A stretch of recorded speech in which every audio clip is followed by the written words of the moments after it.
Senhor, Tu és a única fonte de vida, Tu és o nosso manancial. A Tua palavra é quem vai nos guiar. Aqui está o Teu povo sedento de Ti. Vem, portanto, Senhor, saciar a nossa sede de Ti, nos alimentar, nos fortalecer com a Tua palavra. É assim que nós oramos em nome de Jesus. Amém. Poder sentar, meus irmãos. Privilégio estar aqui com vocês. Meio cansado, meio baqueado, porque vim direto do Soso. E eu achei que eu ia vir e que ninguém ia estar aqui. Mas tem uns doidos que estavam comigo no Soso e que estão aqui. Levanta a mão quem estava no Soso comigo aqui, ó. Tem um ali, 4 aqui, ainda tem uns malucos ali marcando, vixe. Eu cheguei na igreja, olhei para Kelton e Denise e disse: vocês estão fazendo o que aqui? Vão dormir. Porque só Deus sabe como estamos cansados, mas também cheios, porque foi um fim de semana muito abençoado na presença de Deus lá em Aldeia. Eu ainda passei em casa para dar uma cochilada, senão eu não aguentava. Pulei o almoço na casa de mamãe hoje, não deu. Fui para casa, dormi com minha cadela e com Paula, porque para aguentar, mas estou muito feliz. Feliz de estar aqui nesse culto da noite. Fazia um tempinho que eu não vinha pregar aqui, fiz questão, não era um dia para pregar, eu sabia que ia vir do Soso, mas se eu não estivesse aqui hoje, eu ia passar o mês sem vir, porque domingo que vem é carnaval e a gente não vai ter culto da noite, a gente só vai ter o culto da manhã. Aí eu disse: não, eu vou lá, porque eu estou com saudade dessa igreja. Amém? Muita coisa que a gente faz na vida, eu falo por mim, mas eu imagino que você seja parecido comigo de alguma maneira, é pensando em recompensa. A gente demora para entender graça e favor imerecido. A gente gosta de uma recompensa. Essas coisas dos livros infantis, que o mocinho tem uma princesa. Ele vai matar o dragão. Mas a motivação dele matar o dragão é a princesa. Não se iluda, não. Se fosse o dragão pelo dragão, ele corria, ele ia para a praia. Ele não ia estar matando dragão. Ele só vai matar o dragão porque ele está sonhando com a princesa. Porque a gente pensa com as recompensas, né? Eu malho. Tem gente que está ali que malha comigo. Mas eu não malho porque eu gosto de malhar, não. Eu malho porque eu estou pensando no pudim, entendeu? Eu já estou malhando pensando que eu vou ter direito de comer alguma coisa porque eu malhei, porque eu gastei umas calorias. Quando eu estou em casa, eu lavo o prato. Eu não gosto de lavar o prato. Mas lá em casa, na divisão de tarefas da família, eu, Paulo e os meninos, eu decidi que os pratos são comigo. Então tem que arrumar a cama, tem que arrumar... Eu lavo o prato. Mas eu também não gosto de lavar prato. Eu lavo o prato pensando no sorriso de Paula, entendeu? A minha recompensa é o sorriso de Paula. E na vida cristã, especialmente na história da igreja, muita gente aguenta a perseguição, as aflições, pensando no céu, na nossa grande recompensa eterna do céu. Tem até uma música, um hino conhecidíssimo que nós cantamos aqui muitas vezes, que diz: levarei eu também minha cruz, até por uma coroa. Veja, a gente só leva a cruz porque a gente está pensando na coroa.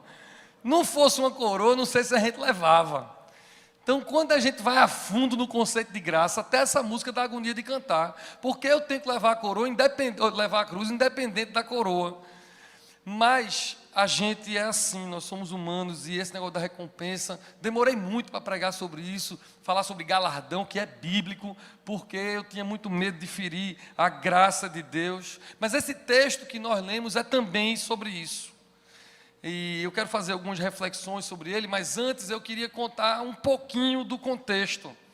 Lá em Marcos 10, onde lemos, é uma passagem muito querida para mim, um capítulo muito querido para mim, porque no começo Jesus está falando que a gente tem que ser como criança. Eu amo esse texto, todo ano prego 2 vezes nesse texto, nos cultos de primeira Eucaristia.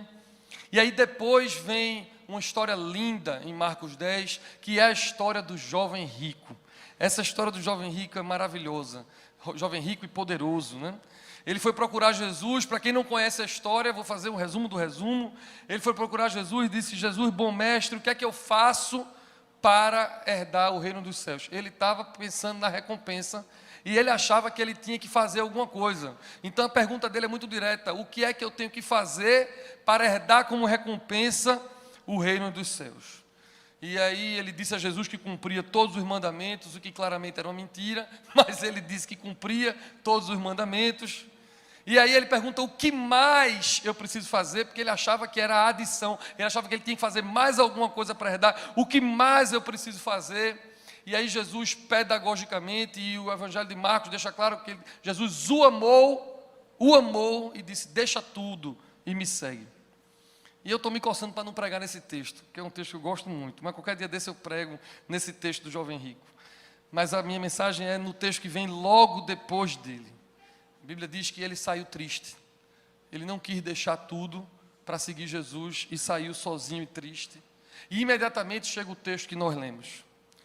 Pedro, o apóstolo impulsivo, bocão, que dizia tudo que estava na cabeça dele, quando presencia essa cena desse jovem que queria herdar a vida eterna, queria saber o que mais precisava fazer, achava que já fazia muita coisa, mas o que é que mais ele podia fazer? E Jesus diz algo tão duro para ele, deixa tudo e segue. Pedro viu esse camarada saindo triste, aí ele diz assim para Jesus, ele saiu triste, mas nós não, nós estamos aqui, nós deixamos tudo para te seguir. E era verdade.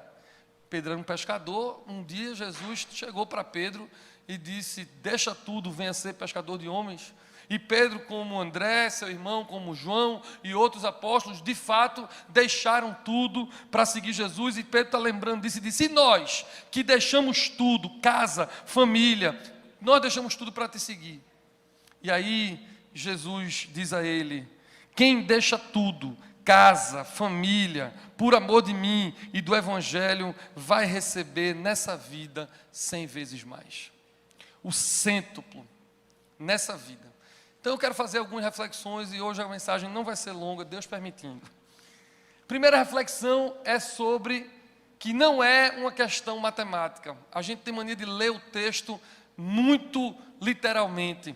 E Jesus diz assim, quem deixa tudo vai receber 100 vezes mais. Aí tem um povo que gosta disso, aí acha assim, eu vou deixar minha mulher que Deus vai me dar mais 100 mulheres. Nessa hora o cara só pensa nas 100 mulheres, não pensa nas 100 sogras, mas vai. Ah, eu vou deixar essa casa, eu vou fazer a renúncia dessa casa, mas Deus vai me dar 100 casas. A gente é um negócio meio matemático, mas não é sobre isso que Jesus está falando. Jesus está falando sobre satisfação plena e sobre contentamento. Aquele que renuncia, aquele que sacrifica, aquele que toma a sua cruz e segue. O que Jesus está dizendo é que está garantindo para ele contentamento. Quem deixa tudo por Cristo e pelo Evangelho não sente falta de nada. É como se Jesus estivesse fazendo uma referência ao Salmo de Davi, o Senhor é meu pastor, eu não quero mais nada. A melhor tradução é essa, o Senhor é meu pastor, eu não quero mais nada.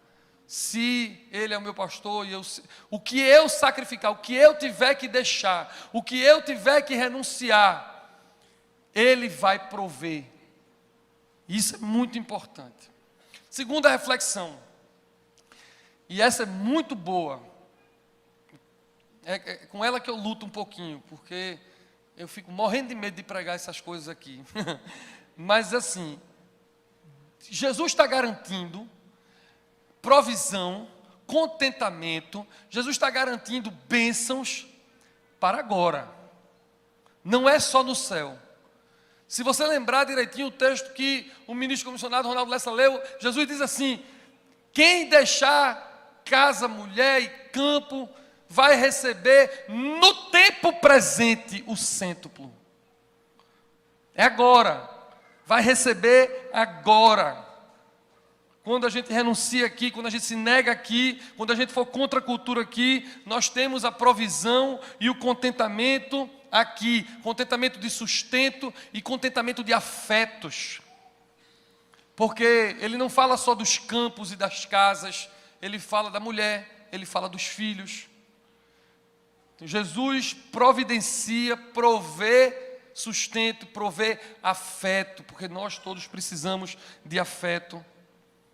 Isso não invalida a graça, isso não tem nada a ver com barganha, Porque o que nós fazemos, fazemos por amor e pelo chamado, mas a consequência de quem diz sim e que quem, portanto, renuncia a alguma coisa, renuncia a algum afeto, renuncia a algum patrimônio, renuncia a alguma companhia, renuncia a algum status, renuncia, e só Deus sabe o que é que você está sendo chamado para renunciar, mas quando nós renunciamos a pedido de Cristo, ou por amor a Ele, ou do seu Evangelho, Ele nos garante provisão aqui de sustento e de afeto. Amém?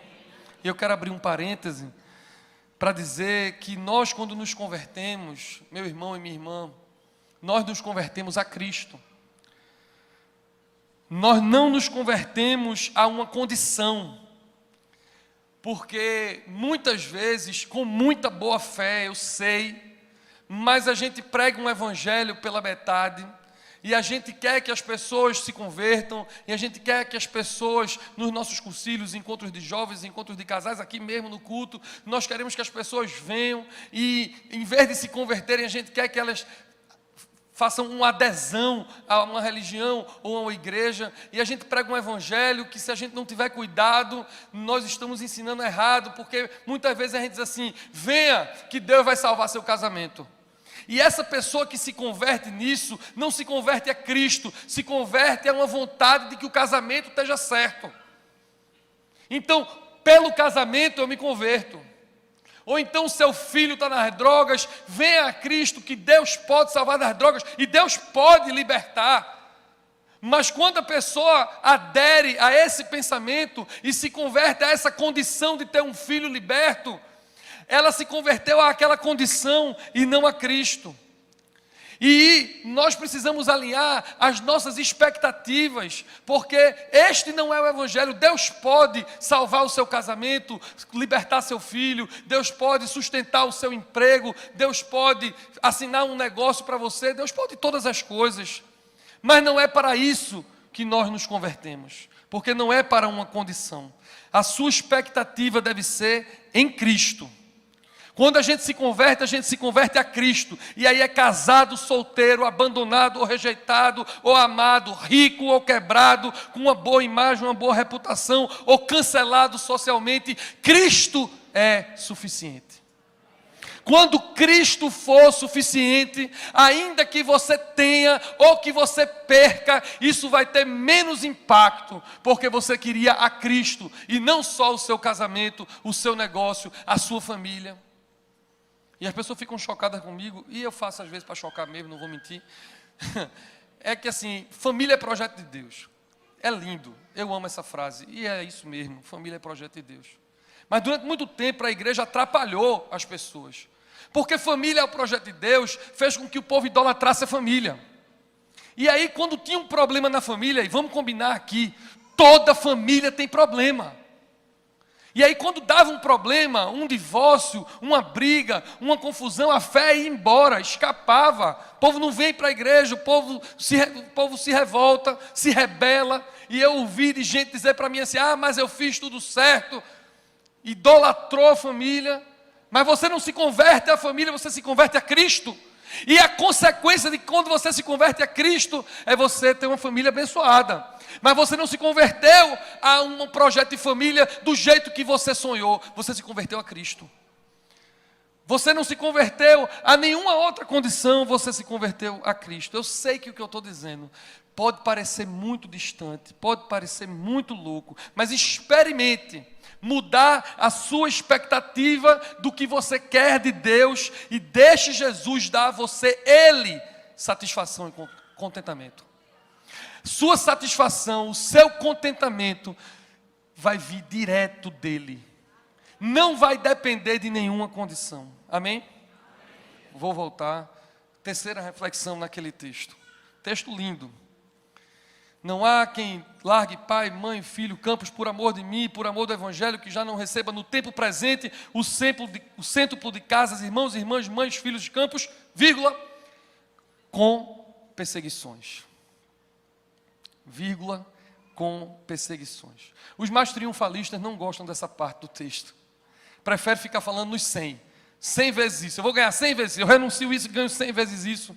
Mas O que Jesus está dizendo aqui é que é com perseguições. Nós não estamos isentos de lutas. E aí eu vou abrir outro parêntese. Se Rodolfo estivesse aqui, ele ia acabar com o meu sermão. Nunca vi tanto parêntese num sermão. Mas eu quero dizer a vocês que o salvo, o liberto, o servo de Deus, continua sentindo tentações e continua sofrendo perseguições. Não se iluda de achar que vai chegar algum dia na sua vida que você não vai sentir tentação. Não se iluda de achar que vai chegar algum dia na sua vida que você não vai ser perseguido por homens ou por poderes, porque a nossa luta não é nem contra a carne nem contra sangue. Não vai ter esse dia. Não se iluda de achar que porque nós estamos a 1 metro de altura com uma roupa branca, a gente não tem tentações, a gente não sofre perseguições, porque isso não existe. Jesus disse que mesmo aquele que sacrifica, que deixa, que faz, que renuncia, recebe contentamento aqui, vírgula, com perseguições. Perseguições e tentações, coisas diferentes, mas são lutas. Tentações sexuais, tentações na vaidade e no poder, tentações na área da finança. Nós lutamos com isso, não somos isentos disso. Perseguições. E eu fico me lembrando de Dom Paulo, no dia que eu decidi que ia ser ordenado pastor. Ele passou muitos anos da vida querendo que eu fosse ordenado, eu não queria ser ordenado. Eu tive durante de 2004 a 2013, 6, 7, 9 anos, eu disse a Dom Paulo que não queria ser pastor ordenado. E eu tive o apoio da minha mãe, que me ajudava nisso. Perdi no primeiro ano o apoio da minha mulher. Porque em 2004, Dom Paulo fez assim, Ivan, você vai ser pastor. Eu disse, não vou, Deus não está falando comigo. Aí Dom Paulo foi por trás dos panos, falou com Paula. Paula chegou em casa, meu filho, eu acho que você devia ser ordenado. Eu digo, ele já te enrolou. E aí ele enrolou minha madrinha, enrolou uma tia, enrolou uns amigos. De vez em quando todo mundo vinha falar comigo, eu disse, Dom Paulo está comendo vocês na conversa tudinho, né? Mas minha mãe era uma pessoa que estava comigo nas trincheiras e dizia, não, vai não. Eu e você aqui, vai não, vai não, vai não. Mas passou o tempo e um dia até minha mãe ruiu. E chegou o tempo que Deus queria que eu fosse ordenado e eu fui lá conversar com ele. E eu disse, bispo, é agora. E meu irmão, quem conhece Dom Paulo sabe, ele é muito persuasivo, para não dizer outra palavra. Ele passou 9 anos insistindo muito, e eu não queria. E aí no dia que eu fui lá, e disse a ele, Dom Paulo, pode marcar a ordenação. Aí ele chorou, e é difícil de ver ele chorar. Eu conheço ele desde criancinha, não tinha passado por essa experiência, eu e ele no gabinete, e foi totalmente contra a minha expectativa, porque a minha expectativa era de que eu ia alegrar ele, eu ia levar um presente para ele, eu ia dizer, finalmente o senhor venceu, eu vou, crendo que eu ia receber um abraço. E eu recebi, foi um choro, e ele leu esse texto para mim. Pegou a Bíblia, não disse nada, pegou a Bíblia, abriu nesse texto, e disse, meu filho, você vai ter que abrir mão de muita coisa, mas também Deus vai lhe dar muita coisa com perseguições. Aí ele diz uma frase que ele diz muito, você provavelmente já deve ter ouvido falar, prepare o lombo que o chumbo é grosso. Aí eu disse, desisti, desmarque. Não, a gente continuou. Mas assim na sua vida, meu irmão, Deus está garantindo, eu não sou um manipulador, eu não sou um pastor maluco, querendo fazer alguma coisa que não é de boa fé. É a palavra de Deus que está garantindo que Deus vai lhe dar contentamento e satisfação quando você renunciar, mas com perseguições. Mais vale viver essas perseguições, observe isso, mais vale viver essas perseguições, mas com garantia de presença, de consolo, de chegada certa, do que você querer viver sem renúncia, querer viver sem sacrifício, querer viver para não ter essas perseguições, porque você acha que vai ter chegada, mas não vai ter chegada. Porque quando você vive para não ser perseguido, quando você vive para não sentir tentação, quando você vive como se você achasse que a vida será apenas prazerosa para você, você se frustra porque isto não é uma realidade, O pecado nunca vai entregar o que vai prometer a você. E aí você não vai ter nenhuma coisa nem outra. Você não renuncia, mas também não tem contentamento. Não ache que o seu pecado, e eu sei que você sabe do que eu estou falando, não ache que o seu pecado e a sua escolha vai fazer você feliz e pleno, porque não vai. É melhor que você diga não, é melhor que você renuncie, é melhor que você chore, que você sofra, que você abra mão, porque mesmo com perseguições, a presença dele vai lhe dar um contentamento que o pecado nunca vai lhe dar. Porque nele descanso e satisfação são reais. Amém? Por último, em último lugar, eu vou ler de novo o finalzinho. Que não receba já no presente o cêntuplo de casas, irmãos e irmãs, mães, filhos e campos, com perseguições, e no mundo por vir a vida eterna. É a segunda e a mais importante recompensa da renúncia, é a vida eterna. Nós não somos escapistas. O que é escapista? Escapista é quando a gente diz que aguenta tudo aqui, porque a gente está pensando só no céu. Não, no céu não vai ter choro nem lágrimas, no céu as ruas são de ouro, no céu vai estar tudo certo. A gente não fica só pensando no céu, porque o texto, Jesus nos ensina que há recompensa aqui na terra. Só você precisa somente ajeitar a sua mira, para que a sua mira seja em Cristo e não nas outras coisas. Se o seu foco, a sua mira for em Cristo, você vai ter contentamento aqui na terra. Então a gente não é escapista. No entanto, há coisas que não se resolvem aqui, só se resolvem no céu. Aqui Deus promete contentamento, satisfação, consolo, presença com perseguições, mas vai chegar o dia que vai ter tudo isso sem perseguições, e esse dia é o céu. Quando a gente estiver lá, e você vai para lá, viu? Dom Paulo pensa aqui, ele ia dizer assim, nem que seja aos empurrões, mas você vai. Nem que seja agarrado na alva de Técio, mas você vai. Tem gente que critica o jovem rico, porque ele não largou tudo.